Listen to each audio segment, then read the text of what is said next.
2025ஆம் ஆண்டு தமிழ்நாடு ஆசிரியர் தகுதி தேர்வுக்கான அறிவிக்கையை தமிழ்நாடு ஆசிரியர் தேர்வு வாரியம் இன்று வெளியிட்டது.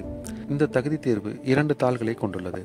முதற்கட்டமாக தாள் 1க்கான கணின வழி தேர்வு நவம்பர் மாதம் 1ஆம் தேதி நடைபெறும் என்றும், தாள் 2ற்கான கணின வழி தேர்வு நவம்பர் மாதம் 2ஆம் தேதி நடைபெறும் என்றும் அறிவிக்கப்பட்டது. தாள் 2 தகுதி தேர்வுக்கு விண்ணப்பிக்க இளங்கலை பட்டம் மற்றும் தொடர்புடைய இலங்கியல் கல்வியியல் பட்டமும் பெற்றிருக்க வேண்டும். அதாவது graduation and passed or appearing in final year of 2-year diploma in elementary education. தாள் 1க்கு தகுதி தேர்வுக்கு விண்ணப்பிக்க 12ஆம் வகுப்பு தேர்ச்சியும் தொடக்க கல்வியில் பட்டய படிப்பும் பெற்றிருக்க வேண்டும். தமிழ்நாட்டில் கடைசியாக 2022ஆம் ஆண்டு அக்டோபர் மாதத்தில் ஆசிரியர் தகுதி தேர்வு நடத்தப்பட்டது. அதன் பிறகு 3 ஆண்டுகளுக்கு பிறகு தற்போதுதான் ஆசிரியர் தகுதி தேர்வுக்கான அறிவிப்பை ஆசிரியர் தேர்வு வாரியம் வெளியிட்டுள்ளது. இது ஆயிரக்கணக்கான மாணவர்கள் மத்தியில் கூடுதல் எதிர்பார்ப்பை ஏற்படுத்தியுள்ளது.